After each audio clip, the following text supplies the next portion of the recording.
Brian Johnson ialah bilioner yang terkenal kerana pernah menjalani pemindahan plasma darah daripada anaknya sendiri sebagai sebahagian daripada usaha melambatkan penuaan.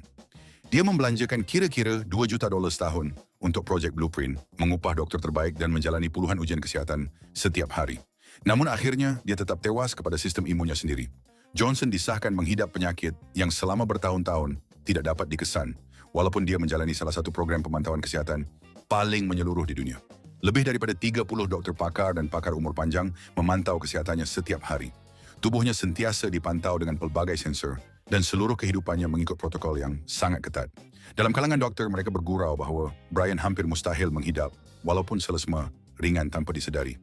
Doktor mendiagnosisnya dengan gastritis autoimun, iaitu penyakit di mana sistem imun menyerang sel parietal dalam perut.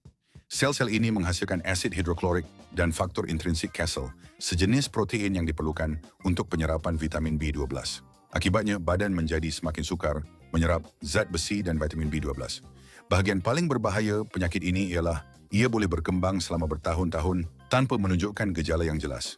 Semasa gastroskopi, lapisan perut Johnson kelihatan normal.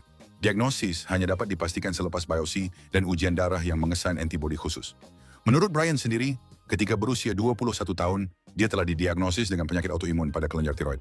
Kemudian, secara senyap-senyap dia turut mengalami gastritis autoimun yang menyebabkan kekurangan zat besi kronik selama lebih 11 tahun.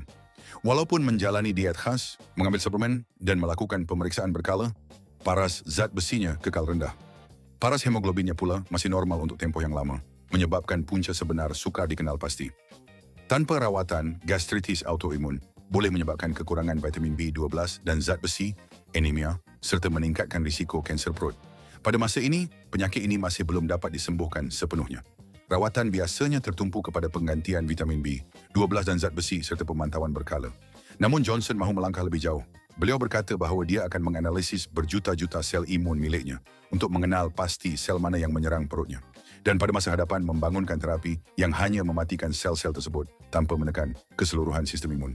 Kisah ini menunjukkan bahawa walaupun dengan teknologi perubatan paling moden, penyakit masih boleh terlepas daripada pengesanan. Dan jika kekurangan zat besi atau vitamin B12 tidak dapat diperbetulkan selama bertahun-tahun, puncanya mungkin bukan pemakanan, tetapi masalah penyerapan nutrien oleh tubuh.